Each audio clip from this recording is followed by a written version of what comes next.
नमस्कार दोस्तों, चतुर्थ श्रेणी भर्ती परीक्षा में आपका हार्दिक स्वागत है। दोस्तों मैं लेके आया हूँ कंप्यूटर की एक क्लास। कंप्यूटर की इस क्लास में मैं लेके आया हूँ आपके लिए 30 इंपॉर्टेंट क्वेश्चन। कितने दोस्तों? 30 इंपॉर्टेंट क्वेश्चन है और उनको मैं आराम से डीपली समझाऊंगा दोस्तों में।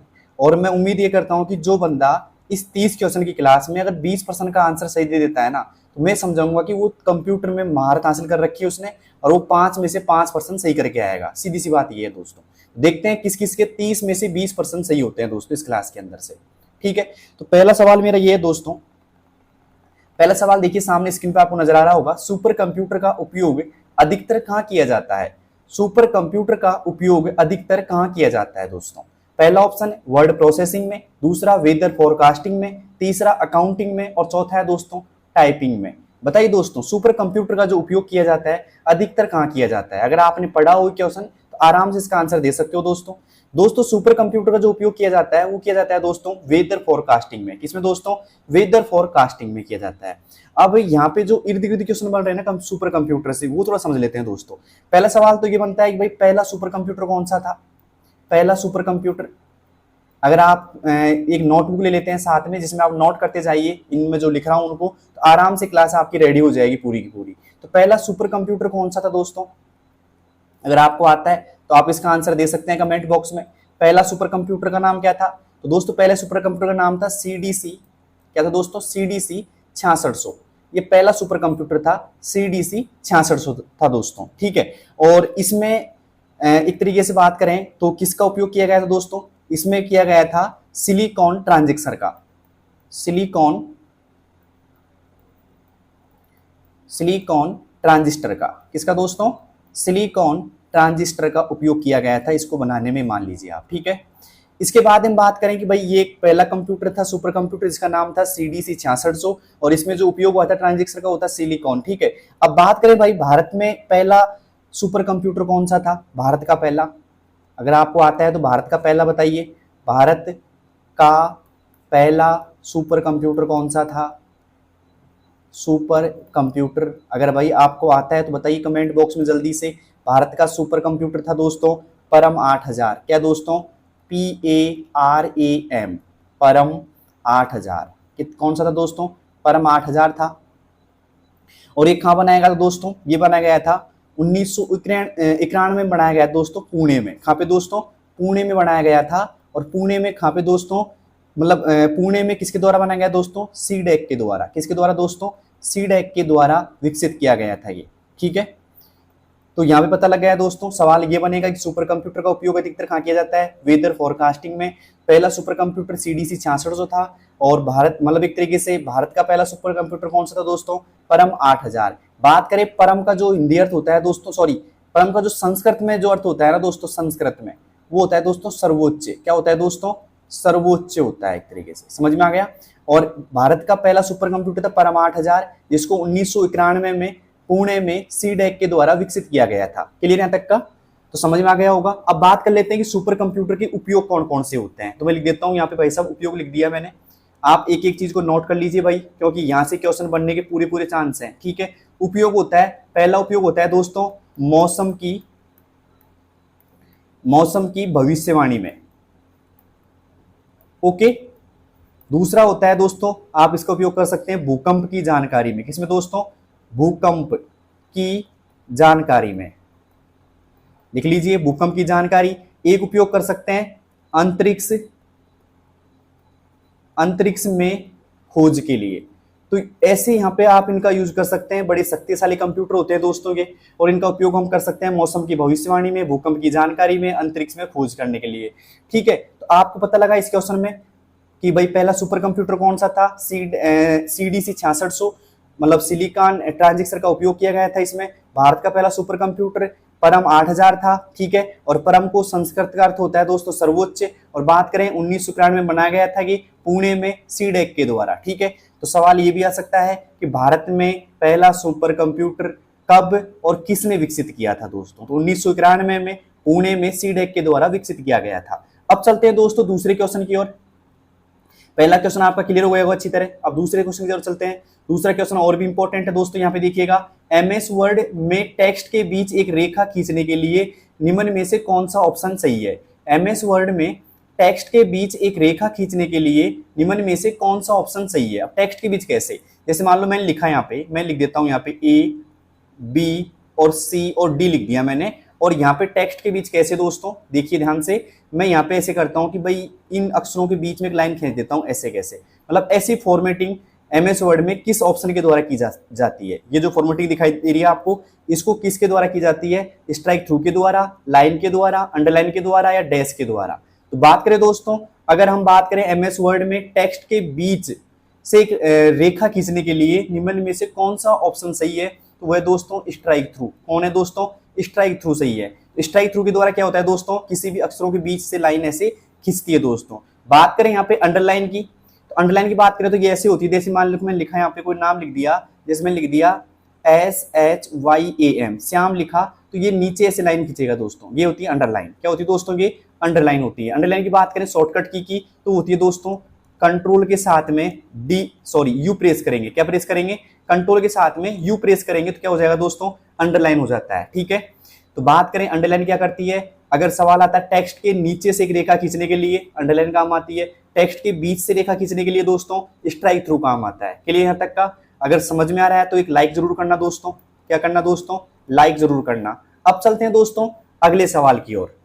वीडियो को शेयर कौन कौन नहीं कर रहा जल्दी से कर दीजिएगा दोस्तों, क्योंकि 4th ग्रेड की ये पहली वीडियो मेरी मतलब कंप्यूटर क्लास है, और मैं इसके अंदर लेके आया हूँ 30 क्वेश्चन और 30 इंपॉर्टेंट क्वेश्चन है। ठीक है, और मैं लगभग 10 क्लास दूंगा आपको, और 10 में से एक भी क्वेश्चन बाहर नहीं जाएगा, ये मेरा वादा है आपसे। ठीक है, लेकिन आप इसको शेयर कीजिएगा उन लोगों के पास जो बनना चाहते हैं दोस्तों एक तरीके से 4th ग्रेड कर्मचारी। ठीक है, और सरकारी नौकरी पाना चाहते हैं, जल्दी शेयर कर दीजिएगा दोस्तों। अब चलते हैं दोस्तों यहाँ पे तीसरे क्वेश्चन की ओर। तीसरा है दोस्तों, ईमेल में अटैचमेंट आकार की सीमा कितनी है। ईमेल में अटैचमेंट आकार की सीमा कितनी है, 200 MB, 50 MB, 25 MB या 1 MB। अगर आपको आता है तो कमेंट बॉक्स में जल्दी बताइएगा दोस्तों। और ऐसे कितने लोग जिनको एक क्वेश्चन नहीं समझ में नहीं आया अभी तक। ईमेल में अटैचमेंट आकार की सीमा कितनी होती है, बताइए दोस्तों। 200 MB होती है, 50 होती है, 25 होती है या 1 MB होती है, जल्दी बताइएगा दोस्तों। ईमेल में अटैचमेंट आकार की सीमा कितनी होती है। तो दोस्तों बात करें ईमेल में अटैचमेंट आकार की सीमा होती है 25 MB। किस किस ने भाई 25 MB किया है, इसमें 25 MB होती है। अब बात कर लेते हैं थोड़ी सी अटैचमेंट की भी और साथ में ईमेल की भी। तो ईमेल की बात करेंगे तो ईमेल का पहला सवाल ये बनता है दोस्तों कि ईमेल का फुल फॉर्म क्या होता है दोस्तों। ईमेल का फुल फॉर्म क्या होता है दोस्तों, तो इसको बोलते हैं इलेक्ट्रॉनिक मेल। क्या बोलते हैं दोस्तों, इलेक्ट्रॉनिक मेल बोलते हैं। किस किस को पता था पहले से ये इलेक्ट्रॉनिक मेल बोलते हैं, इसका फुल फॉर्म इलेक्ट्रॉनिक मेल होता है।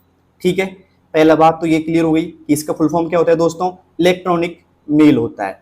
दूसरा होता है कि ये काम क्या आता है, यह काम आता है दोस्तों इंटरनेट पर संदेश भेजने में प्राप्त करने के लिए। मतलब सीधी सी बात है, इंटरनेट पर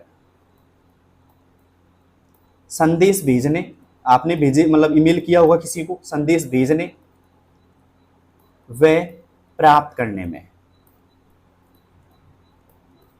कौन कौन ऐसे लोग हैं जिन्होंने ईमेल का यूज किया भाई अभी तक। ठीक है, और बात करें दोस्तों इसके आगे की कि भाई इसका आविष्कार किसने किया था। आविष्कार किसने किया था इसका जनक कौन था ईमेल का, या आविष्कार किसने किया था या बनाया किसने था इसको, तो वो बनाया था दोस्तों। एक बार मैं आपसे पूछ लेता हूँ, अगर आपने ईमेल पढ़ी है, ईमेल का टॉपिक पढ़ा है तो आपको पता होगा ईमेल का आविष्कार किसने किया भाई। तो ईमेल का आविष्कार किया है दोस्तों रे टॉमलिंसन ने। किसने दोस्तों, रे टॉमलिंसन ने, लिंसन। ओके, रे टॉमलिंसन ने इसका आविष्कार किया था दोस्तों। ठीक है, और कब किया था दोस्तों इसका आविष्कार, 1971 में किया था। कब किया था दोस्तों, 1971 में किया था। ठीक है, तो रे टॉमलिंसन ने इसका आविष्कार किया था और 1971 में किया था। अब बात करें भाई कि भाई यहाँ पे जो इसने इंटरनेट का उपयोग किया था, सॉरी नेटवर्क का जो उपयोग किया था, वो कौन सा नेटवर्क का उपयोग किया था ईमेल के लिए, तो वो किया था दोस्तों ARPANET का। किसका दोस्तों, ARPANET का उपयोग किया था। ARPANET, ARPANET। ठीक है, इसका उपयोग किया था इसने, और साथ में इन्होंने एक तरीके से पहला ईमेल भेजा था इस पे दोस्तों। सवाल आएगा कौन सा नेटवर्क पर पहला ईमेल भेजा था दोस्तों, ARPANET पे भेजा था पहला ईमेल दोस्तों। क्या भेजा था, पहला ईमेल भेजा था। ठीक है, और साथ में इन्होंने जो यूज किया था ना, वो किया था @ का। इसका यूज भी इन्होंने किया था। ठीक है, इनका उपयोग किया था इसका। उपयोग। ठीक है, तो एक बार इनको जरूर देख लेना कि आविष्कार किसने किया था, रे टॉमलिंसन ने किया था 1971 में। ठीक है, और कौन सा नेटवर्क यूज किया था पहला ईमेल भेजने के लिए, अर्पानेट का किया था दोस्तों। किसका किया था, अर्पानेट का किया था। और यहाँ पे किस सिंबल का यूज किया था, @ का भी किया था इसमें। ठीक है, पोस्ट को अलग करने के लिए। दोस्तों ये चीज समझ में आ गई होगी आपको। अब बात करें भाई, जो ईमेल है ना, कौन सा प्रोटोकॉल यूज करता है, ईमेल कौन सा प्रोटोकॉल यूज करता है भाई, किसी को आता है तो बताइएगा, प्रोटोकॉल कौन सा यूज करता है ईमेल। तो ईमेल कौन सा प्रोटोकॉल यूज करता है, ये सवाल आ सकता है, ध्यान रखना। वो करता है दोस्तों SMTP। कौन सा करता है दोस्तों, SMTP करता है। SMTP की फुल फॉर्म क्या होती है भाई, अगर किसी को आती है जल्दी बताइएगा। SMTP की फुल फॉर्म क्या होती है, सिंपल मेल ट्रांसफर प्रोटोकॉल। अगर कोई शख्स ये सोच रहा है ना कि भाई मैं ऐसे याद कर लूंगा, क्लास देखने से याद हो जाएगी, तो नहीं होगी भाई साहब। आपको क्या करना है, एक नोटबुक ले लेनी है साथ में। क्या लेनी है दोस्तों, नोटबुक लेनी है, और सभी बातों को गहराई से लिख लीजिए आप अच्छे से। ठीक है, क्योंकि जरूरी नहीं है, सवाल ऐसा नहीं बनेगा वहां पे कि ईमेल अटैचमेंट आकार की सीमा कितनी है, 25 MB। ये सवाल नहीं मिलेगा, लेकिन सवाल ये बन सकता है कि ईमेल की फुल फॉर्म क्या होती है। ठीक है, और इसका आविष्कार किसने किया था, आविष्कार कब किया था इसको मतलब ईमेल भेजने के लिए सबसे पहला नेटवर्क कौन सा लिया था यूज में। ठीक है, या फिर इसका प्रोटोकॉल कौन सा है। ठीक है, और SMTP है, या फिर बोला जाएगा कि SMTP की फुल फॉर्म क्या होती है। तो यहाँ पे मैंने सब कुछ आपको क्लियर कर दिया दोस्तों ईमेल के बारे में। ठीक है, और आगे करता रहूंगा दोस्तों क्लियर में। लेकिन आप इस क्लास को लाइक तो करना ही है, इस क्लास में कमेंट भी करके बताइएगा कि भाई कैसी आपको क्लास लग रही है। मैं एकदम सरल भाषा में आपको सब कुछ समझाऊंगा। ठीक है, एकदम सरल भाषा में आपको सब कुछ समझाऊंगा, और एक भी क्वेश्चन मेरी क्लास से बाहर नहीं जाएगा। मतलब पूरे कंप्यूटर के क्वेश्चंस मेरी क्लास से आ सकते हैं दोस्तों।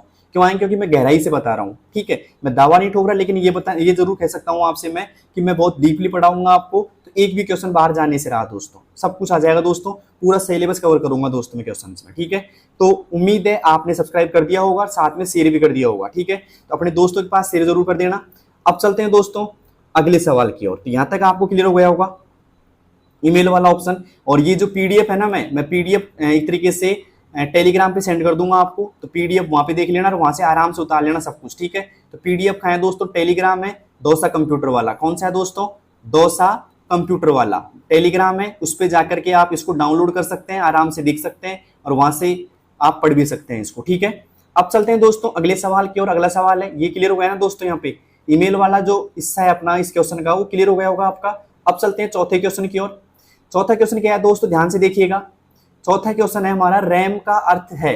रैम का क्या अर्थ है, बताइए दोस्तों, क्या अर्थ है रैम का। पहला ऑप्शन आ रहा है रैंडम एक्सेस मेमोरी, दूसरा आ रहा है रीड एक्सेस मेमोरी, या फिर रेडी एक्सेस मॉड्यूल, या फिर रैपिड एक्शन मेमोरी। तो दोस्तों रैम का जो फुल फॉर्म होता है वो होता है दोस्तों रैंडम एक्सेस मेमोरी। क्या होता है दोस्तों, रैंडम एक्सेस मेमोरी होता है दोस्तों। अब बात कर लेते हैं थोड़ी सी रैंडम एक्सेस मेमोरी के बारे में दोस्तों। तो ये एक तरीके से अस्थिर मेमोरी होती है दोस्तों। जो रैम होती है ना आपकी, RAM रैम, रैम क्या होती है दोस्तों, मेमोरी होती है। ठीक है, तो ये मेमोरी जो होती है दोस्तों, ये होती है अस्थिर मेमोरी। कौन सी मेमोरी दोस्तों, अस्थिर मेमोरी। तो कई बार सवाल ये भी आ जाता है कि जो रैम मेमोरी है ना, वो कौन सी मेमोरी है, तो अस्थिर है। और अस्थिर को इंग्लिश में बोलते हैं दोस्तों वोलेटाइल। क्या बोलते हैं दोस्तों, वोलेटाइल बोलते हैं। क्लियर है तक का।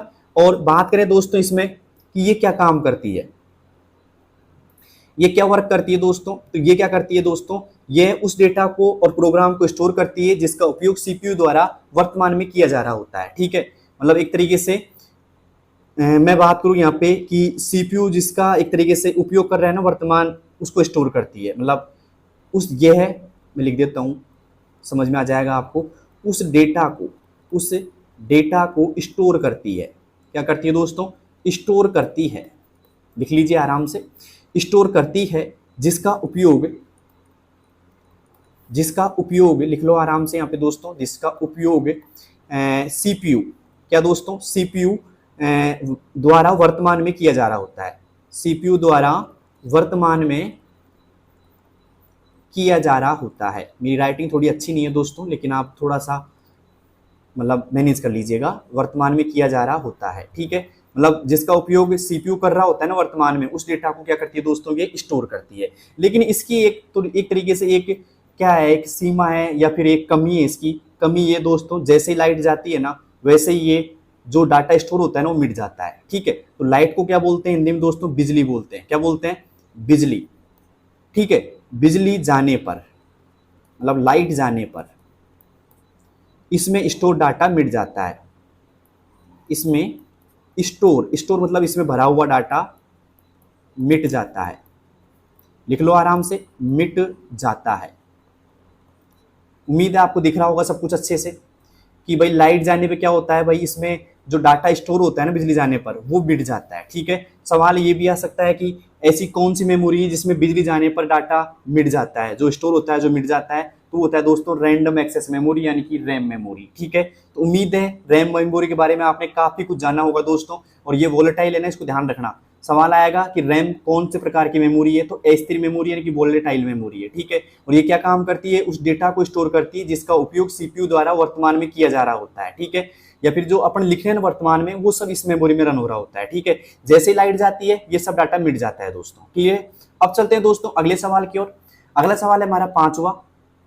कौन कौन ऐसे लोग हैं जो बोर हो रहे हैं क्लास से? अगर बोर हो रहे तो भाई देखनी तो पड़ेगी। अगर आपको 5% पक्के करने हैं ना, मतलब अपने पूरे 5% पक्के करने हैं ना आपको, पक्के पे आधा के और के पक्के करने हैं ना, तो आराम से इस क्लास को देखिए। मैं एकदम इजी भाषा में आपको सब कुछ समझा रहा हूँ, तो मजे लीजिए क्लास के। ईमेल भेजने के लिए किस प्रोटोकॉल का उपयोग किया जाता है? ईमेल भेजने के लिए किस प्रोटोकॉल का उपयोग किया जाता है? जस्ट बता के आया था मैं भी आपको, मैं इस क्वेश्चन को भी करवा के आया था मेल वाले पोर्शन में। ठीक है, तो ईमेल भेजने के लिए किस प्रोटोकॉल का उपयोग किया जाता है दोस्तों? वो किया जाता है SMTP का। किसका दोस्तों? SMTP का प्रयोग किया जाता है। तो यहाँ पे सही ऑप्शन होगा SMTP। अब सवाल ये भी आ सकता है कि SMTP की फुल फॉर्म क्या होती है? बताया था ना अभी भाई साहब, सिंपल मेल ट्रांसफर प्रोटोकॉल। याद हो गया होगा दोस्तों, सिंपल मेल ट्रांसफर प्रोटोकॉल आ सकता है, बहुत इंपॉर्टेंट बन रहा है आपकी बार एग्जाम में। ठीक है ना, तो इसको अच्छे से इंपॉर्टेंट मानना। ईमेल का एक सवाल जरूर आएगा आपके एग्जाम में। ठीक है, अब बात करें दोस्तों FTP का फुल फॉर्म क्या होता है? तो इसका होता है दोस्तों फाइल ट्रांसफर प्रोटोकॉल। क्या होता है दोस्तों? फाइल ट्रांसफर, ये भी आ सकता है प्रोटोकॉल, PROTUCOL प्रोटोकॉल। ठीक है, इसके बाद में WWW का तो आप WWW का तो आपको पता होगा दोस्तों। ठीक है, क्या होता है दोस्तों? World wide web. ठीक है, आ सकता है आपकी बार, ये भी इंपॉर्टेंट है। SMTP का मैंने बता ही दिया दोस्तों, तो ईमेल का तो अच्छी तरह आपको पता लग गया होगा। अब चलते हैं दोस्तों अगले सवाल की ओर। अगला सवाल क्या है दोस्तों? देखिए यहाँ पे छठा सवाल हमारा, MS वर्ड 365 में फॉर्मेटिंग कॉपी करने के लिए निम्नलिखित में से कौन सी शॉर्टकट कुंजी का उपयोग किया जाता है? अब फॉर्मेटिंग कॉपी पहले क्या होती है ये समझ लेता हूं, फिर आपको ऑप्शन बताऊंगा मैं। ऑप्शन तो ये आपको नजर आ रहे होंगे सामने 4, Ctrl+Shift+A, Ctrl+Shift+C, Ctrl+Shift+V और Ctrl+Shift+D। तो ये तो आपको ऑप्शन 4 नजर आ रहे होंगे दोस्तों, लेकिन मैं आपको पहले फॉर्मेटिंग कॉपी के बारे में आपको बता देता हूँ कि ये होता क्या है दोस्तों। MS वर्ड में अब बात कर लेते हैं थोड़ी सी MS वर्ड की। तो MS वर्ड में एक नाम होता है दोस्तों फॉर्मेट पेंटर। क्या होता है दोस्तों? फॉर्मेट पेंटर होता है, FORMAT पेंटर। अगर आपने MS वर्ड की क्लास ली होगी तो आपको पता होगा फॉर्मेट पेंटर क्या होता है। तो फॉर्मेट पेंटर क्या काम करता है? ये फॉर्मेट पेंटर एक काम करता है दोस्तों, यानी कि टेक्स्ट, क्या दोस्तों? टेक्स्ट या ऑब्जेक्ट को, किसको दोस्तों? ऑब्जेक्ट को, टेक्स्ट या ऑब्जेक्ट को, या टेक्स्ट या ऑब्जेक्ट की फॉर्मेटिंग को। अब फॉर्मेटिंग क्या होती है? फॉर्मेटिंग का मतलब होता है रंग रूप। एक तरीके से सीधी सी बताऊं तो मैं रंग, font style, STYLE font style हो गया, और आकार हो गया मतलब फॉन्ट साइज हो गया। क्या हो गया दोस्तों? फॉन्ट साइज हो गया, ETC। और भी हो सकती है कुछ। ETC को एक जगह से कॉपी करके दूसरी जगह अप्लाई करना। किस किस को मेरी राइटिंग पसंद आ रही है भाई? जल्दी बताइए कमेंट बॉक्स में। टेक्स्ट या ऑब्जेक्ट की फॉर्मेटिंग यानी कि रंग, font style, font size, ETC को एक जगह से कॉपी करके दूसरी जगह अप्लाई करना इस फॉर्मेट पेंटर का काम होता है दोस्तों। ठीक है, और इसमें 2 शॉर्टकट की काम आती है इसमें। एक तो देखो ध्यान देना, एक तो होती है इसमें कॉपी की शॉर्टकट की, मतलब फॉर्मेट पेंटर की कॉपी, या फिर बोले फॉर्मेटिंग कॉपी की शॉर्टकट की क्या होती है? Formatting copy. फॉर्मेटिंग कॉपी के लिए काम आती है दोस्तों, तो मैं लिख देता हूं यहां पे फॉर्मेटिंग कॉपी के लिए कंट्रोल प्लस शिफ्ट प्लस सी काम आती है। ठीक है, कंट्रोल शिफ्ट प्लस सी काम आती है। और पेस्ट के लिए जो काम आती है दोस्तों वो आती है कंट्रोल शिफ्ट प्लस वी काम आती है फॉर्मेटिंग कॉपी के लिए। तो यहां पे सही ऑप्शन क्या होगा दोस्तों, बात कर रहे हैं हम फॉर्मेटिंग कॉपी करने के लिए, तो वो आएगी दोस्तों control shift plus C, B option is right. ये क्या करेगा दोस्तों, कॉपी करता है, ये क्या करता है, कॉपी। और पेस्ट की बात करें तो ये क्या काम करेगा दोस्तों, पेस्ट करेगा दोस्तों। क्लियर यहां तक का? तो उम्मीद है ये प्रश्न आपको अच्छी तरह समझ में आ गया होगा। और फॉर्मेट पेंटर क्या काम करता है भाई साहब, टेक्स्ट या ऑब्जेक्ट की फॉर्मेटिंग यानी कि रंग, फॉन्ट स्टाइल या फॉन्ट साइज आदि को एक जगह से कॉपी करके दूसरी जगह यानी कि दूसरे टेक्स्ट पर अप्लाई करता है। ठीक है, फॉर्मेटिंग कॉपी करने की शॉर्टकट की होती है कंट्रोल शिफ्ट प्लस सी, और फॉर्मेटिंग पेस्ट करने की जो शॉर्टकट की होती है दोस्तों वो होती है कंट्रोल शिफ्ट प्लस वी। ठीक है, तो उम्मीद है छठा क्वेश्चन आपको अच्छी तरह समझ में आ गया होगा। किस किस को समझ में आ गया भाई छठा प्रश्न? अगर प्रश्न समझ में आ गया हो तो लाइक जरूर करना, और साथ में कमेंट बॉक्स में बताना क्लास कैसी लगी आपको। ठीक है, और अब की बार 5% पक्के करने हैं हमको 4th ग्रेड की इस वैकेंसी के अंदर। ठीक है, एग्जाम डेट भी आ चुकी है दोस्तों आपकी, तो बहुत जल्दी एग्जाम होने वाली है, तो जल्दी से क्लास देख लीजिए आप। अब कंप्यूटर का मस्तिष्क यानी दिमाग किसे कहते हैं? कंप्यूटर का मस्तिष्क किसे कहते हैं? रैम को कहते हैं, सीपीयू को कहते हैं, रोम को कहते हैं, या हार्ड डिस्क को कहते हैं? दोस्तों सीपीयू को कहा जाता है, मतलब कंप्यूटर का मस्तिष्क, माइंड एक तरीके से। किसको दोस्तों? सीपीयू को कहा जाता है। सीपीयू के बारे में चर्चा कर लें हल्की सी। तो सीपीयू की जो फुल फॉर्म होती है दोस्तों क्या होती है? तो इसकी फुल फॉर्म होती है दोस्तों सेंट्रल प्रोसेसिंग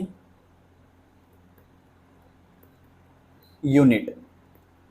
क्या होती है दोस्तों? सेंट्रल प्रोसेसिंग यूनिट होती है। ठीक है, और इसके मुख्य भाग यहाँ पे 3 भाग होते हैं। एक होता है एएलयू, क्या होता है दोस्तों? एएलयू। एक होता है दोस्तों सीयू, और एक होता है दोस्तों रजिस्टर। क्या होता है दोस्तों? रजिस्टर होता है। ठीक है, अब बात करें एएलयू की फुल फॉर्म क्या होती है दोस्तों? एएलयू की फॉर्म होती है दोस्तों अरिथमेटिक, ठीक है, लॉजिकल यूनिट, या लॉजिक यूनिट भी आप बोल सकते हो इसको। ठीक है, सीयू की होती है दोस्तों कंट्रोल यूनिट। क्या होती है दोस्तों? कंट्रोल यूनिट होती है सीयू की फुल फॉर्म। ठीक है, एएलयू क्या काम करता है दोस्तों? गणना करता है, तार की गणना। कौन सी गणना दोस्तों? तार की गणना करता है एक तरीके से ये। ठीक है, और ये क्या करता है दोस्तों? ये सभी घटकों को नियंत्रित करने का काम करता है, या नियंत्रण करने का काम करता है दोस्तों। ठीक है, तो उम्मीद है आपको सीपीयू के बारे में हल्की सी नॉलेज आपको समझ में आई होगी। आगे जाके अगले मतलब थोड़ी बहुत देर बाद में या फिर अगली क्लास में सीपीयू के बारे में पूरा भी आपको बताऊंगा दोस्तों। ठीक है, तो उम्मीद है 7वां क्वेश्चन आपको समझ में आ गया होगा। कंप्यूटर का मस्तिष्क इसे कहते हैं दोस्तों, सीपीयू कहते हैं। और सीपीयू की फुल फॉर्म क्या होती है दोस्तों? सेंट्रल प्रोसेसिंग यूनिट होती है। एएलयू की फुल फॉर्म क्या होती है? अरिथमेटिक लॉजिक यूनिट होती है। और ये क्या काम करता है दोस्तों? गणना करने का काम करता है। और बात करें दोस्तों सीयू की फुल फॉर्म, तो ये भी आपको अच्छे से आ गई होगी दोस्तों समझ में। अब चलते हैं दोस्तों 8वें क्वेश्चन की ओर। 8वां क्वेश्चन है इनपुट डिवाइस का उदाहरण कौन सा नहीं है? इनपुट डिवाइस का उदाहरण कौन सा नहीं है? पहला माउस, कीबोर्ड, मॉनिटर या स्कैनर। तो इनपुट डिवाइस का उदाहरण नहीं है, कौन सा नहीं है? माउस एक इनपुट डिवाइस है दोस्तों। अब यहां पे ध्यान रखना सवाल क्या है, नहीं है, ये ध्यान रखना, मैंने नहीं है। कई बार होता है कि अपन सवाल इतना ही पढ़ लेते हैं कि इनपुट डिवाइस का उदाहरण है, नहीं को छोड़ देते हैं, तो फिर कोई से बता देंगे ऐसे तो। लेकिन ध्यान रखना सवाल को अच्छे से पढ़ना है एग्जाम के अंदर, तुक्के नहीं मारने ज्यादातर, अच्छे से आपको सवाल पढ़ना है और उसके बाद में आपको आंसर देना है। तो पहला सवाल है इनपुट डिवाइस का उदाहरण कौन सा नहीं है? तो माउस देखो यहाँ पे इनपुट है, कीबोर्ड भी क्या है दोस्तों? इनपुट है। क्या है दोस्तों? इनपुट है। मॉनिटर क्या है दोस्तों? आउटपुट है। क्या है दोस्तों? आउटपुट है। और स्कैनर क्या है दोस्तों? इनपुट है। क्लियर ना तक का? तो कौन सा सही होगा दोस्तों? यहाँ पे क्या बोल रहा था? इनपुट नहीं है, तो ये भी इनपुट है, ये भी है, ये भी, लेकिन मॉनिटर क्या है दोस्तों? इनपुट नहीं है। तो सही ऑप्शन क्या हो जाएगा दोस्तों? मॉनिटर। क्या होगा दोस्तों? मॉनिटर होगा। क्लियर है तक का? अब चलते हैं दोस्तों अगले सवाल की ओर। लेकिन एक छोटा सवाल मैं आपसे पूछ रहा हूं, वैसे छोटा ही भी बहुत छोटा सवाल है, तो आराम से आंसर दे दोगे आप। प्रिंटर क्या है भाई साहब? प्रिंटर आउटपुट है कि इनपुट है? जल्दी कमेंट बॉक्स में बताइए। छोटा सवाल है, वैसे सवाल पूछना तो नहीं चाहिए, इतना इजी सवाल है वैसे तो ये, लेकिन आप बताइए कमेंट बॉक्स में प्रिंटर क्या है दोस्तों? इनपुट है या आउटपुट है? जल्दी कमेंट बॉक्स में आप बता सकते हो इसका आंसर। अब चलते हैं दोस्तों 9वें सवाल की ओर। 9वां सवाल है स्काइप, जूम और गूगल मीट जैसे अनुप्रयोग किस प्रकार के कार्यों के लिए उपयोग किए जाते हैं? स्काइप, जूम, गूगल मीट जैसे अनुप्रयोग किस प्रकार के कार्यों के लिए उपयोग किए जाते हैं? पहला ऑडियो मिक्सिंग, दूसरा ऑनलाइन संचार और वीडियो कॉन्फ्रेंसिंग, या डेटा बैकअप के लिए, या डेस्कटॉप पब्लिशिंग के लिए। दोस्तों बात करें यहाँ पे स्काइप, जूम और गूगल मीट, ये क्या करते हैं दोस्तों? ऑनलाइन जो मीटिंगें होती हैं उनमें काम आते हैं दोस्तों। मतलब सीधी सी बात है, ऑनलाइन संचार के लिए काम आएंगे और साथ में वीडियो कॉन्फ्रेंसिंग के काम आएंगे। तो यहाँ पे बी ऑप्शन इज राइट। क्या होगा दोस्तों? ऑनलाइन संचार और वीडियो कॉन्फ्रेंसिंग इनसे की जाती है। किससे दोस्तों? स्काइप, जूम और गूगल मीट। ठीक है, नाम याद रखना दोस्तों, स्काइप, जूम और गूगल मीट। अब चलते हैं दोस्तों 10वें क्वेश्चन की ओर। 10वां क्वेश्चन क्या है दोस्तों? कंप्यूटर की रैम और रोम में क्या अंतर है? कंप्यूटर की रैम और रोम में क्या अंतर है? रैम स्थायी होती है, रोम अस्थायी। दोनों एक ही कार्य करते हैं। रैम अस्थायी और मेमोरी है और रोम स्थायी मेमोरी है। या फिर चौथा ऑप्शन दोस्तों, रोम आउटपुट डिवाइस है। तो जल्दी से इसका आंसर दे दीजिएगा आप मुझे 10वें क्वेश्चन का। दोस्तों 10वें क्वेश्चन का जो सही जवाब होगा वो होगा दोस्तों सी ऑप्शन। रैम तो क्या होती है दोस्तों? अस्थायी होती है, जो अभी जस्ट बता के आया था मैं आपको। और रोम क्या होती है दोस्तों? स्थायी होती है। ठीक है, अब रैम और रोम की थोड़ी खास बात बता देता हूं मैं। रैम की फुल फॉर्म तो आपको पता होगी दोस्तों, रैंडम एक्सेस मेमोरी होती है। क्या होती है दोस्तों? रैंडम एक्सेस मेमोरी होती है। क्या होती है दोस्तों? Random access memory. ठीक है, इसकी एक फुल फॉर्म होती है। और रोम की क्या होती है दोस्तों? रीड ओनली मेमोरी होती है दोस्तों। क्या होती है? Read only memory. ठीक है, ये रोम की फुल फॉर्म होती है। इसमें दोस्तों रैम में क्या कर सकते हैं हम? लिख भी सकते हैं हम और पढ़ भी सकते हैं, मतलब दोनों काम कर सकते हैं। इसमें केवल पढ़ सकते हैं दोस्तों। क्या कर सकते हैं? पढ़ सकते हैं। ठीक है, और ये परमानेंट होती है। इसमें सिर्फ पढ़ सकते हैं, एडिट नहीं कर सकते। इसमें एडिट भी कर सकते हैं और मतलब एक तरीके से पढ़ भी सकते हैं। दोनों काम कर सकते हैं किसमें? रैम में दोस्तों। तो उम्मीद है सवाल समझ में आ गया होगा। और स्थायी मेमोरी कौन सी होती है? स्थायी होती है रैम, और स्थायी कौन सी होती है दोस्तों? रोम होती है। क्लियर यहाँ तक का? दोनों चीज समझ में आ गई होगी। C option is right. क्या होगा दोस्तों? C option. ओके, दोनों का अंतर मैंने आपको समझा दिया, 2-3 अंतर और बता दिया मैंने आपको अच्छे से इसमें।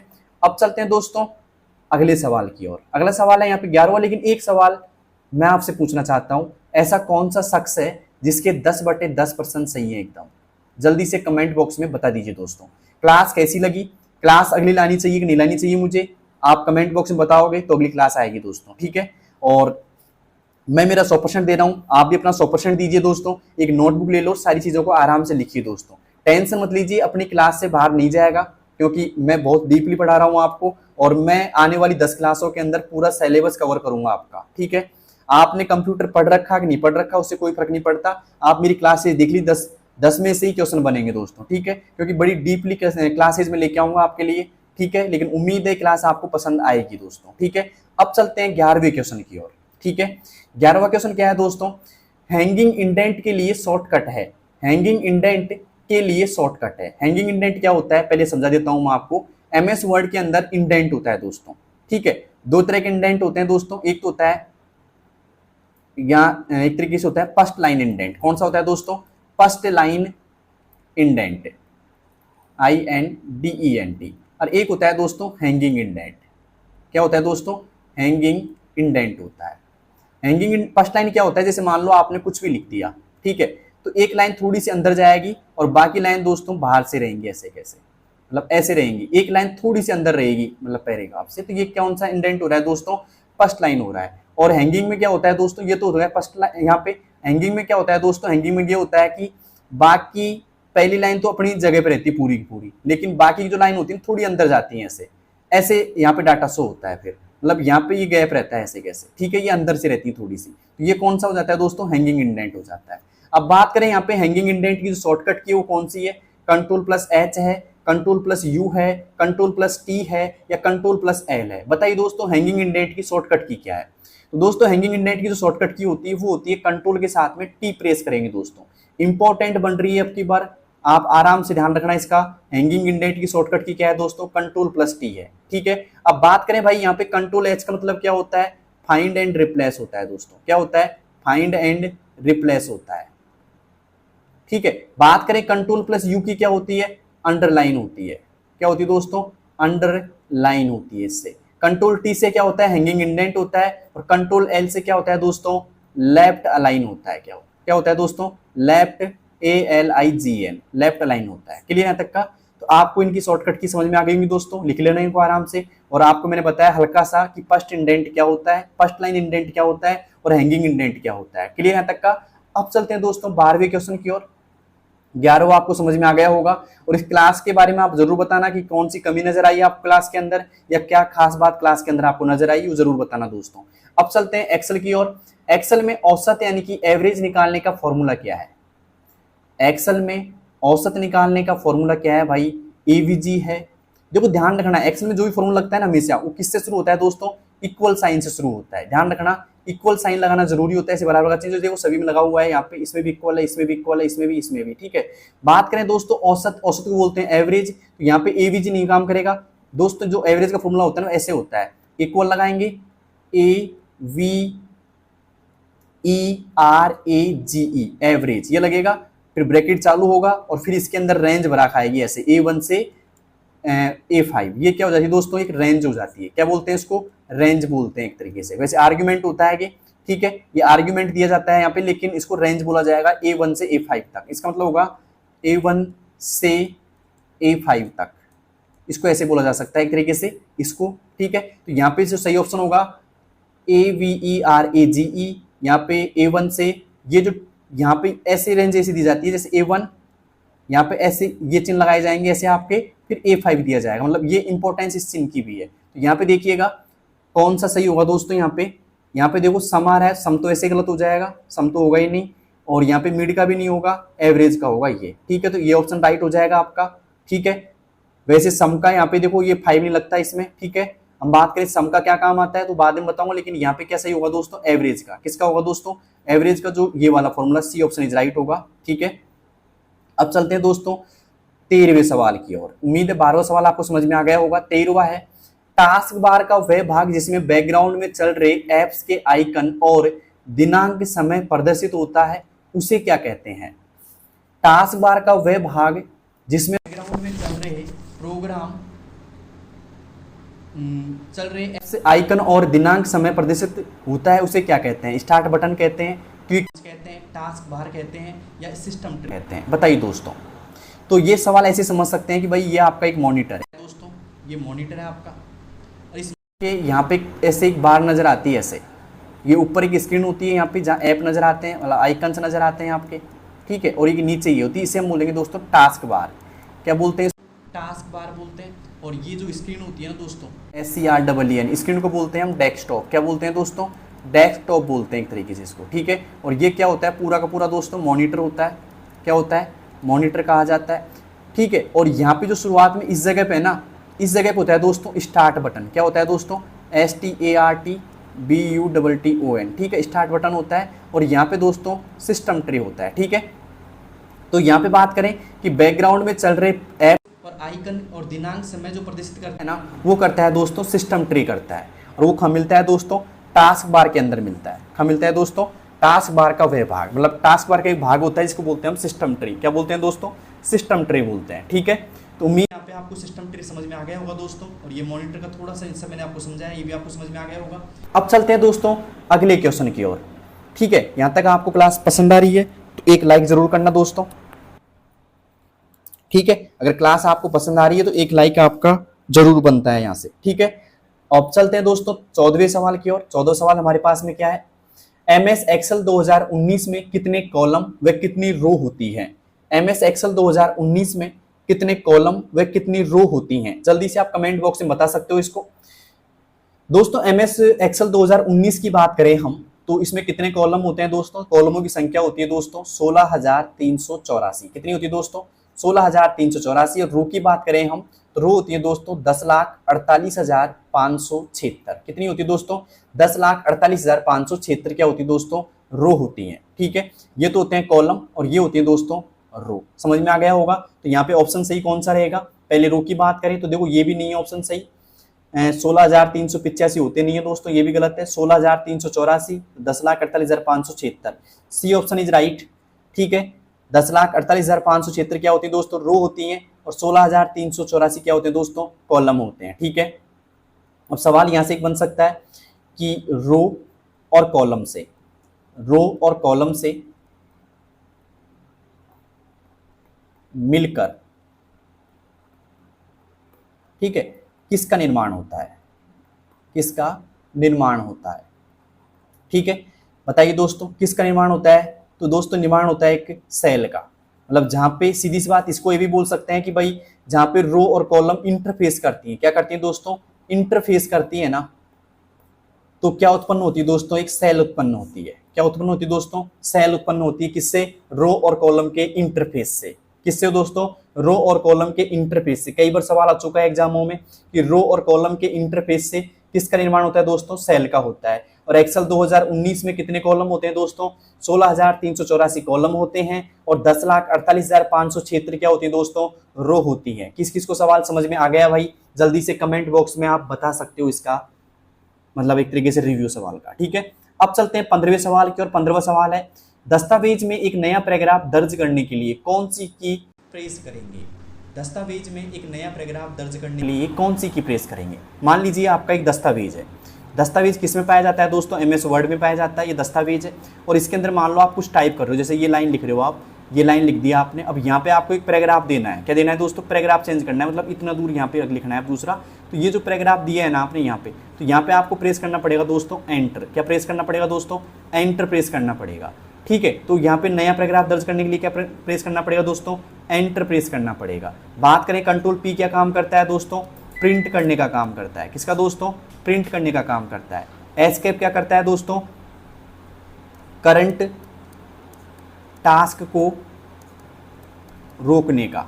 किसका दोस्तों, करंट टास्क को रोकने का। कंट्रोल D क्या काम करता है दोस्तों, font dialog box, dialog box open करने का काम करता है, ठीक है। कौन, कंट्रोल +D काम करता है। क्लियर यहाँ तक का। तो उम्मीद है आपको ये प्रश्न भी समझ में आ गया होगा। और कौन ऐसा शख्स है जिसके 15/15 सही है दोस्तों, जल्दी बताइए कमेंट बॉक्स के अंदर। और किस किस को क्लास पसंद आ रही है, अगर क्लास पसंद आ रही है तो पूरी क्लास देखिए मेरी, ठीक है। अब चलते हैं दोस्तों 16वें क्वेश्चन की ओर। उम्मीद है आपको समझ में आ गया होगा ये क्वेश्चन भी।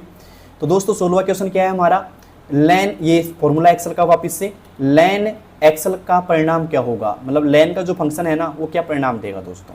तो लेन का जो एक तरीके से फॉर्मूला होता है ना भाई, ये क्या काम करता है, अगर आपके एग्जाम में आता है देखिएगा, लेन एक तरीके से लेंथ निकालता है। लेंथ कैसे निकालेगा, ये क्या काम करता है, जैसे मान लो अगर यहाँ पे राम है तो यहाँ पे लेंथ क्या होगी इसकी, 1, 2 और 3, मतलब यहाँ पे आउटपुट देगा 3। कितने अक्षर है नाम में, 3 है। मैं लिखता हूँ यहाँ पे देखिए दोस्तों, श्याम लिखता हूँ, SHYAM, श्याम लिखता हूँ। श्याम में कितना हो गया, 1, 2, 3, 4, 5। तो यहाँ पे क्या देगा दोस्तों, ये 5 आउटपुट देगा। कितना देगा दोस्तों, 5 देगा, ठीक है। तो ये लेंथ गिनता है एक तरीके से। तो यहाँ पे देखो क्या करेगा एक तरीके से, ये लेन यहाँ पे आ गया, एक्सेल का परिणाम क्या होगा, तो ये गिनेगा अंदर से। एक्सेल में 1, 2, 3, 4, 5 अक्षर लिखे हुए हैं इसके अंदर। कितने दोस्तों, 5 अक्षर लिखे हुए हैं। तो इसका आउटपुट क्या हो जाएगा दोस्तों, 5 हो जाएगा। समझ में आ गया दोस्तों, लेंथ गिनता है ये। एक्सेल में जो इसके अंदर लिखा होता है ना उसको गिनने का काम करता है लेन का फॉर्मूला। क्लियर यहाँ तक का। अब चलते हैं दोस्तों अगले सवाल की ओर। उम्मीद है ये सवाल आपको समझ में आ गया होगा, ये फंक्शन भी आपको समझ में आ गया होगा और लेंथ भी आपने गिननी होगी यहाँ पे एक्सेल की, ठीक है। अब चलते हैं दोस्तों अगले सवाल की तरफ। अगला सवाल है यहाँ पे, लेकिन यहाँ पे एक सवाल मैं आपसे पूछ लेता हूँ। अगर आपको एक सवाल समझ में आ गया ना लेंथ वाला, तो एक मुझे बताइएगा, अगर मैंने यहाँ पे लिखा इक्वल, मैंने लिखा यहाँ पे LEN लेन, ठीक है, ब्रैकेट चालू किया दोस्तों, और मैंने यहाँ पे लिख दिया MOHIT मोहित, और इसको मैंने कर दिया बंद। तो इसका आउटपुट क्या होगा, जल्दी कमेंट बॉक्स में बता दीजिए दोस्तों। लेन MOHIT लिख दिया मैंने यहाँ पे, तो इसका आउटपुट क्या होगा, जल्दी से कमेंट बॉक्स में आप बता सकते हो। उम्मीद है मुझे पूरी कि सवाल समझ में आ गया होगा, तो आउटपुट आपको नजर आ गया होगा। आउटपुट में ऑप्शन दे देता हूँ मैं, 4, 6, 5 और 7। क्या आंसर होगा दोस्तों इसमें से, जल्दी बताइए दोस्तों। 4 होगा, 5 होगा, 6 होगा या 7 होगा। दोस्तों यहाँ पे बात करें तो ये क्या काम करेगा, मोहित में लेंथ गिनेगा, M 1, O 2, 3, 4 और 5, मतलब 5 अक्षर है इसके मोहित के। तो ऑप्शन क्या आएगा दोस्तों, 5 ही आएगा इसका भी। क्या आएगा दोस्तों, 5 इज राइट। तो उम्मीद है आपको समझ में आ गया होगा ये लेन का फॉर्मूला। किस किस को समझ में आ गया भाई, जल्दी से बता दीजिए। एक मैं आपको सवाल लिख के जा रहा हूँ, इसका आंसर आपको ही देना है। ध्यान से देखिएगा सवाल मेरा क्या है। पेन मैंने चेंज कर दिया है, यहाँ पे इक्वल लगा रहा हूँ, मैं लिख रहा हूँ यहाँ पे LEN लेन, ब्रैकेट चालू किया मैंने यहाँ पे, और मैं लिख देता हूँ यहाँ पे इन्वर्टेड कोमा चालू, मैं लिखता हूँ यहाँ पे SEEMA, सीमा लिख दिया मैंने यहाँ पे, और मैंने इसको बंद कर दिया और ब्रैकेट भी बंद कर दिया। बताइए दोस्तों इसका आउटपुट क्या होगा, जल्दी से बताइएगा आउटपुट क्या होगा। मैं इसमें कोई भी ऑप्शन आपको नहीं दे रहा दोस्तों, जल्दी से बताइए आउटपुट क्या होगा, देखते हैं किस किस का सही होगा।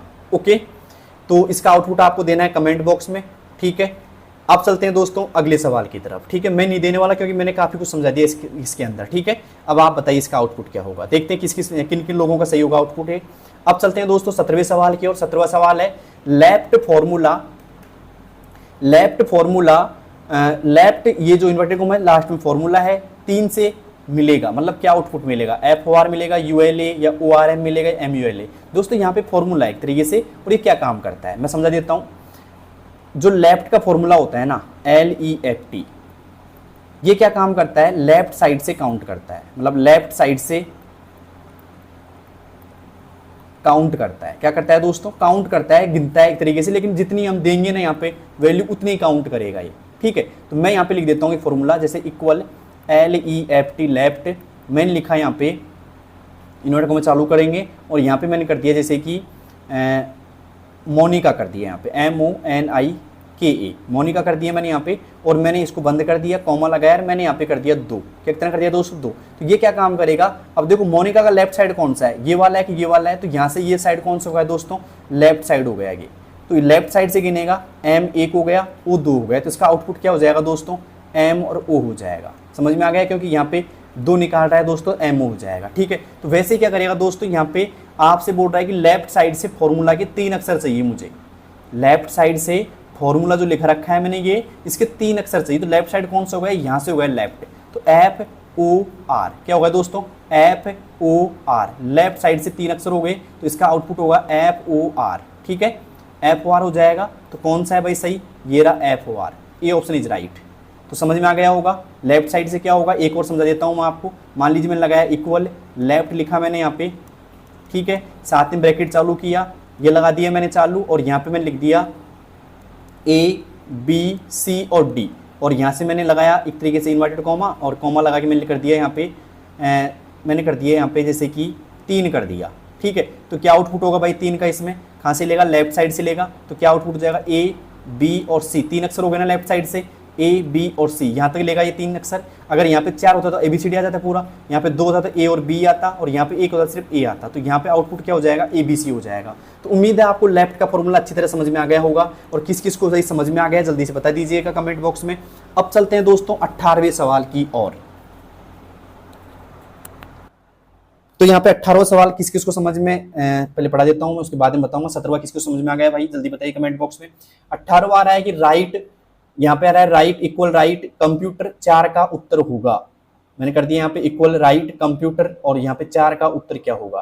तो ये जो राइट का फॉर्मूला है ना भाई साहब, ये क्या काम करता है, राइट साइड से गिनता है, मतलब कंप्यूटर का राइट साइड कौन सा हो गया, ये वाला साइड हो गया, तो इससे गिनेगा 1 2 3 और 4। तो इसका 4 चौथा है U T E और R, ये 4 अक्षर ले लिए इसने लेफ्ट साइड से यहाँ से, ठीक है, क्योंकि 4 का यहाँ से हमने पूछा गया था 4, तो UTER हो जाएगा, तो बी ऑप्शन इज राइट।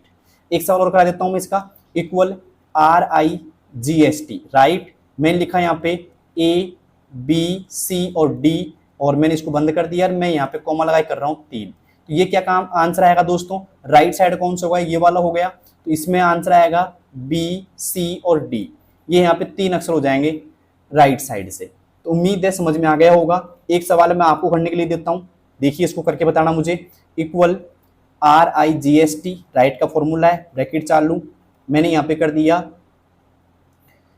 यहाँ पे मैं लिख देता हूँ जैसे कि R A और M, ठीक है, ये बंद कर दिया, यहाँ पे कॉमा लगाया और 2 लिख दिया, ब्रैकेट बंद कर दिया। क्या इसका आउटपुट होगा, जल्दी से आप कमेंट बॉक्स में मुझे बताइए इसका आउटपुट क्या होगा, जल्दी से आप बताइए कमेंट बॉक्स के अंदर। राइट लगा दिया, इक्वल का चिन्ह मैंने यहाँ पे RAM लिख दिया, और 2 का क्या आउटपुट होगा जल्दी से कमेंट बॉक्स में बता दीजिए आप, ठीक है। उम्मीद है ये क्वेश्चन भी आपको समझ में आ गया होगा। अब चलते हैं दोस्तों 19वें क्वेश्चन की ओर। 19वां क्वेश्चन है MS पावरपॉइंट 2019 में नई स्लाइड जोड़ने के लिए कौन सा शॉर्टकट उपयोग किया जाता है। MS पावरपॉइंट 2019 में नई स्लाइड जोड़ने के लिए कौन सा शॉर्टकट उपयोग किया जाता है। Ctrl+N किया जाता है भाई, Ctrl+M किया जाता है, या Ctrl+S किया जाता है, या Ctrl+F किया जाता है। जल्दी से आप कमेंट बॉक्स में इसका आंसर दे सकते हैं कि Ctrl+N से MS पावरपॉइंट 2019 में नई स्लाइड जोड़ने के लिए कौन सा शॉर्टकट उपयोग किया जाता है। दोस्तों नई स्लाइड जोड़ने के लिए किया जाता है, यहाँ पे नई स्लाइड जोड़ने के लिए किया जाता है दोस्तों CTRL plus M, control plus M use किया जाता है दोस्तों। सही ऑप्शन होगा B option, control plus M। यहाँ पे बात करें control plus N new file के लिए काम आता है, कंट्रोल प्लस S आता है दोस्तों सेव करने के लिए, और कंट्रोल प्लस F आता है दोस्तों फाइंड करने के लिए। किसके दोस्तों? फाइंड करने के लिए काम आता है। तो सीधी सी बात है, अगर MS देखो MS पावर पॉइंट में नई स्लाइड जोड़ने के लिए आता है कंट्रोल प्लस M, लेकिन अगर किसी स्लाइड की लिख रहा हूं मैं, यहाँ पे पेन चेंज कर लेता हूं थोड़ा सा और अच्छे समझ में आ जाएगा। स्लाइड की डुप्लीकेट बनाने के लिए, क्या दोस्तों? डुप्लीकेट बनाने हेतु क्या शॉर्टकट की काम लेंगे दोस्तों? डुप्लीकेट के लिए काम लेते हैं दोस्तों कंट्रोल के साथ में डी प्रेस करेंगे पावर पॉइंट के अंदर। किसके अंदर दोस्तों? पावर पॉइंट की बात कर रहा हूं मैं आपको। पावर पॉइंट के अंदर डुप्लीकेट स्लाइड बनाने के लिए किसका उपयोग करेंगे दोस्तों? कंट्रोल प्लस डी का प्रयोग करेंगे। ठीक है, अब चलते हैं दोस्तों अगले सवाल की ओर। किसकी ओर दोस्तों? अगले सवाल की ओर। अगला सवाल हमारे पास 20वां, निम्नलिखित में से कौन सा प्रोटोकॉल सुनिश्चित करता है कि वेबसाइट और उसके आगंतुकों के बीच डाटा सुरक्षित है? बताइए दोस्तों, कौन करता है? HTTP करता है, HTTPS करता है, FTP करता है या SMTP करता है? जल्दी बताइए दोस्तों क्या करता है? तो दोस्तों यहां पे बात करें तो ये करेगा दोस्तों HTTPS। क्या करेगा दोस्तों? HTTPS। ओके, समझ में आ गया होगा, hyper text transfer protocol secure. ठीक है, तो उम्मीद है यहाँ पे समझ में आ गया होगा, B option is right. FTP के बारे में बता ही दिया मैंने, SMTP करता है दोस्तों ईमेल के लिए काम आता है, ईमेल का प्रोटोकॉल होता है। ठीक है, अब बात करते हैं आगे की दोस्तों 21 सवाल की ओर। लेकिन मुझे बताइए 20 में से 20 किसके सही हो गए भाई? जल्दी से बताइए 20 में से 20 किसके सही हो गए? अब 10 क्वेश्चन बच रहे हैं, देखते हैं 10 में से कितने सही होंगे आपके। तो क्लास बोर थोड़ी हो रही है, मतलब एक तरीके से आप बोर थोड़ी हो रहे हो क्लास के अंदर। क्लास तो बोर नहीं हो रही, खैर बहुत मजेदार क्लास हो रही है वैसे मेरे को लग रहा है। और भैया 5% पक्के करने हैं तो क्लास देखनी पड़ेगी। ठीक है, अब चलते हैं दोस्तों 21 सवाल की और 21 सवाल हमारे पास में, माइक्रोसॉफ्ट वर्ड 2019 में डिफॉल्ट फॉन्ट और फॉन्ट आकार क्या है? माइक्रोसॉफ्ट वर्ड 2019 में डिफॉल्ट फॉन्ट और डिफॉल्ट फॉन्ट आकार मतलब साइज क्या है दोस्तों? तो बात करें यहाँ पे एरियल 11 है, टाइम्स न्यू रोमन 12 है या कैलिबरी 11? देखो 12 क्या है? फॉन्ट साइज है यहाँ पे, और 11 मतलब ये क्या है? फॉन्ट है। मतलब यहाँ पे बात करें ये तो क्या है दोस्तों? फॉन्ट है, और ये क्या है दोस्तों? फॉन्ट साइज है। तो यहाँ पे देखो डिफॉल्ट फॉन्ट होता है दोस्तों कैलिबरी होता है। क्या होता है दोस्तों? कैलिबरी होता है। ओके, और डिफॉल्ट फॉन्ट साइज होती है दोस्तों 11, ये ध्यान रखना दोस्तों आप। ठीक है, तो बात करें यहाँ पे C option is right. Default font कौन सा हो जाएगा दोस्तों? कैलिबरी हो जाएगा, और डिफॉल्ट फॉन्ट आकार क्या हो जाएगा दोस्तों? 11 हो जाएगा। अब बात करें यहाँ पे कि भाई ये तो एक तरीके से बाय डिफॉल्ट होती है, क्या होती है दोस्तों? डिफॉल्ट होती है 11। क्या होती है दोस्तों? डिफॉल्ट है। लेकिन बात करें भाई मिनिमम फॉन्ट साइज कितनी होती है? तो मिनिमम होती है भाई साहब 1। कितनी होती है? 1 होती है। और यहाँ पे बात करें मैक्सिमम कितनी होती है भाई साहब? तो मैक्सिमम होती है 1638। कितनी होती है दोस्तों? 1638 होती है। लेकिन यहाँ पे हम बात करें कि भाई एक ऑप्शन आता है हमारे पास में, क्या आता है? एक तरीके से फॉन्ट साइज का ऑप्शन आता है। फॉन्ट साइज ऑप्शन की बात करें, OPTION, जो इसमें मतलब एक तरीके से MS वर्ड में विराजमान होता है, ऐसा होता है ना, ऐसा दिखाई देता है आपको, ऐसा दिखाई देता है ऑप्शन, जहाँ 8 से शुरू होता है और 72 पे खत्म होता है भाई साहब ये। ठीक है, तो यहाँ पे मिनिमम कितनी होती है? 8 होती है MIN, और मैक्सिमम कितनी होती है इसके अंदर? ये मैक्स होती है 72। कितनी होती है दोस्तों? 72 होती है। लेकिन वैसे बात करें हम तो मिनिमम होती है 1 और मैक्सिमम होती है 1638। कितनी होती है दोस्तों? 1638 होती है। ध्यान रखना, मैं दोबारा काट के लिख देता हूँ इसको, 1638 होती है। कितनी होती है दोस्तों? 1638 होती है। क्लियर यहाँ तक का? लेकिन जो ये ऑप्शन होता है ना, एक तरीके से ये क्या होता है? ऑप्शन में होता है। और कौन सा option? Font size option. Font size option के अंदर बात करें तो मिनिमम कितनी होती है? 8 होती है, और मैक्सिमम कितनी होती है? 72 होती है। लेकिन बात करें वैसे ही फॉन्ट साइज मिनिमम कितनी होती है? 1 होती है, और मैक्सिमम होती है दोस्तों 1638 होती है। तो उम्मीद है आपको ये अच्छी तरह समझ में आ गया होगा, और क्लास अगर आप देख रहे हो तो ये लिखा पढ़ी भी आपको समझ में आ गई होगी मेरी। ठीक है, राइटिंग थोड़ी सी कमजोर है मेरी, तो कोई दिक्कत नहीं है, आप थोड़ा सा बेटर लिख लिए उनको। ठीक है, वैसे अच्छी राइटिंग है मेरी, लेकिन इसमें लिखा कम ही आ रहा है मेरे से। अच्छा रहा लेकिन कम लिख रहा हूँ, कोई टेंशन नहीं है। अब चलते हैं 22 सवाल की ओर। 2200 वाले सबसे धीमी गति का इंटरनेट कनेक्शन कौन सा है? सबसे धीमी गति का इंटरनेट कनेक्शन कौन सा है? ब्रॉडबैंड है, डायल अप है, वाईफाई है, या इनमें से कोई नहीं? दोस्तों बात करें सबसे धीमी गति का, अगर आपको आता है तो बताइए सबसे धीमी गति का कौन सा होता है दोस्तों? तो सबसे धीमी गति का होता है दोस्तों डायल अप। कौन सा होता है दोस्तों? डायल अप होता है। तो यहाँ पे ऑप्शन बी इज राइट। सबसे धीमी गति का कौन सा होता है दोस्तों? डायल अप होता है, ठीक है। लेकिन सबसे तेज गति का हम बात करें यहाँ पे, सबसे तेज गति का इंटरनेट कनेक्शन अगर किसी को आता है तो जल्दी से बताइए दोस्तों, सबसे तेज गति का इंटरनेट कनेक्शन कौन सा होता है? तो वो होता है दोस्तों, अगर आपको आता है तो जल्दी से बता दीजिए कमेंट बॉक्स के अंदर। वो होता है दोस्तों फाइबर ऑप्टिकल। कौन सा दोस्तों? ऑप्टिकल इंटरनेट सेवा। इंटरनेट सेवा ये कौन सा होता है दोस्तों? सबसे तेज होता है। क्या होता है दोस्तों? सबसे तेज होता है, फास्ट, सबसे तेज। ओके, अब चलते हैं दोस्तों हम अगले क्वेश्चन की ओर, क्योंकि 22वां आपको समझ में आ गया होगा। अब चलते हैं 23वें क्वेश्चन की ओर। 23वां है MS एक्सेल 365 में सेल्स की रेंज में सबसे छोटा मान ज्ञात करने के लिए निम्नलिखित में से कौन सा फंक्शन का उपयोग किया जाता है? उम्मीद है क्वेश्चन समझ में आ गया होगा आपको। पहला ऑप्शन आ रहा है एवरेज का, काउंट का, सम का, या मिनिमम का। तो दोस्तों बात करें सबसे रेंज में सबसे छोटा मान, सबसे छोटा मान, जैसे मान लो एक रेंज है, मैंने यहाँ लिख दिया 18, मैंने लिख दिया 12, और यहाँ पे मैंने लिख दिया एक तरीके से 42 लिख दिया, और यहाँ पे मैंने लिख दिया 10। तो यहाँ पे रेंज में एक और लिख देता हूँ मैं, यहाँ पे 15 लिख देता हूँ। तो रेंज में सबसे छोटा कौन सा है? ये सबसे छोटा है ना। तो इसको ज्ञात करने के लिए, ये पूरी रेंज हो गई एक तरीके से, इस रेंज में सबसे छोटा कौन सा है? 10 है।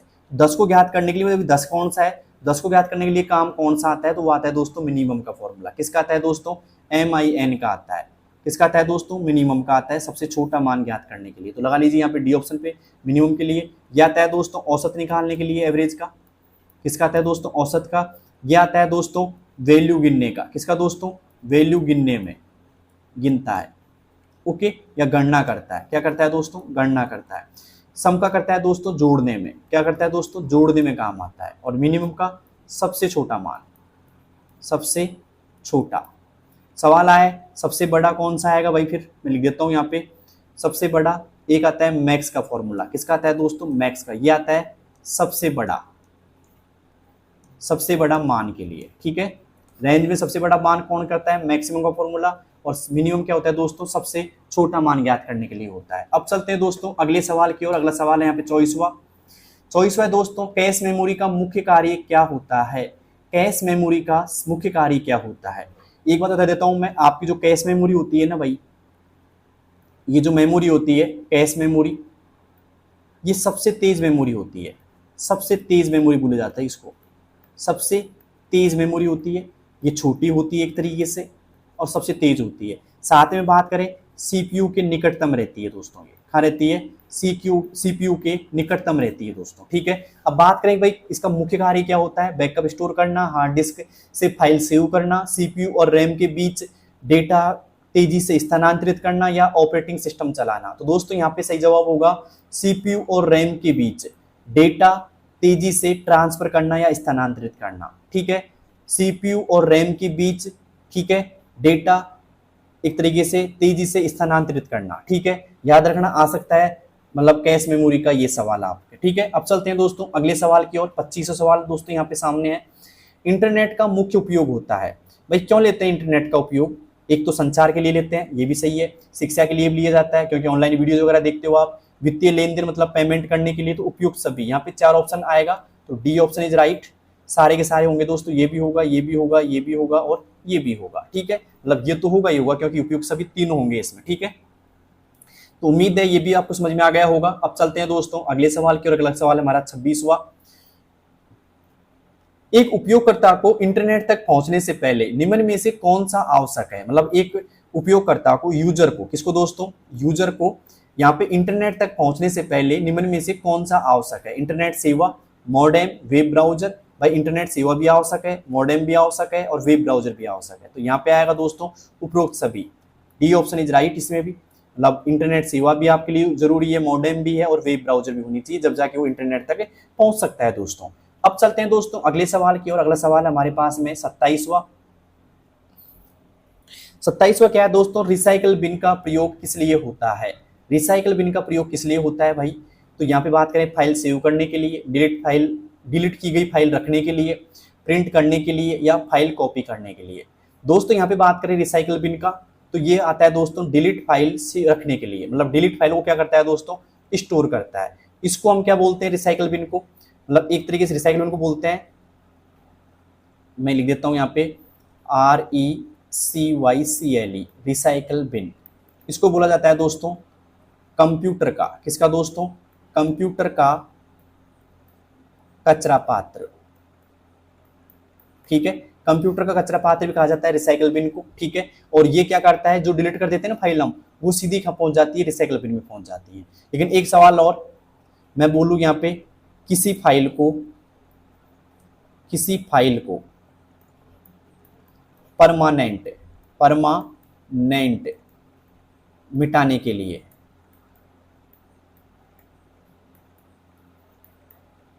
शॉर्टकट है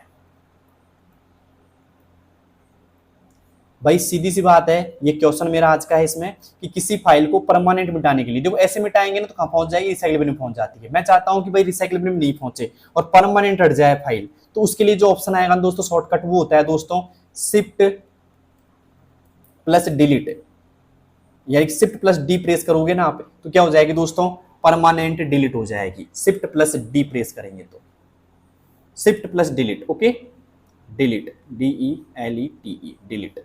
शिफ्ट प्लस डिलीट आप प्रयोग करोगे दोस्तों तो क्या हो जाएगी, वो परमानेंट डिलीट हो जाएगी। शिफ्ट प्लस डिलीट ध्यान रखना है इसमें, परमानेंट डिलीट करने के लिए। अब चलते हैं दोस्तों अगले सवाल की ओर। अगला सवाल है हमारे पास में 28वां क्या है दोस्तों, ध्यान से देखना। शॉर्टकट की अल्ट प्लस टैब का उपयोग होता है। अल्ट प्लस टैब ये क्या काम करता है भाई, अल्ट प्लस टैब, तो ये क्या काम करता है भाई, स्विच करने का काम करता है। क्या करता है दोस्तों, स्विच करने का काम करता है। तो ये सीधा सा बात है, 4 ऑप्शन पढ़ लेता हूँ एक बार। डेस्कटॉप शो करने के लिए, रनिंग प्रोग्राम स्विच करने के लिए, या लॉक स्क्रीन लॉक करने के लिए, स्टार्ट मेन्यू खोलने के लिए। बताइए दोस्तों, एक तरीके से शॉर्टकट मतलब कि अल्ट प्लस टैब क्या काम करता है, तो वो करता है रनिंग प्रोग्राम को स्विच करने के लिए, मतलब जो रन हो रहे हैं ना प्रोग्राम, एक प्रोग्राम से दूसरे प्रोग्राम में जाने के लिए, ठीक है। सीधा एक प्रोग्राम से दूसरे प्रोग्राम में, एक एप्लीकेशन से दूसरे एप्लीकेशन में आप जा सकते हो, स्विच कर सकते हो सीधा, ठीक है। तो यहाँ पे आएगा B option is right, running program switch करने के लिए, ठीक है। अब चलते हैं दोस्तों 29वें सवाल की ओर। 29वां है हमारा, विंडोज में डिफॉल्ट फाइल सिस्टम क्या है। डिफॉल्ट फाइल सिस्टम क्या है विंडोज में, FAT32 है, NTFS है, EXT4 है या HFS है। बताइए दोस्तों क्या है इसमें डिफॉल्ट फाइल सिस्टम। तो दोस्तों विंडोज में जो डिफॉल्ट फाइल सिस्टम होता है ना, वो होता है NTFS। क्या होता है दोस्तों, NTFS होता है, जो यहाँ पे विंडोज 7 है ना, 10 और 11 में काम करता है आराम से, कोई दिक्कत नहीं है। तो यहाँ पे आ जाएगा NTFS, B option is right, NTFS। अब चलते हैं आज के अंतिम सवाल की ओर। अंतिम सवाल है दोस्तों आज का 30वां,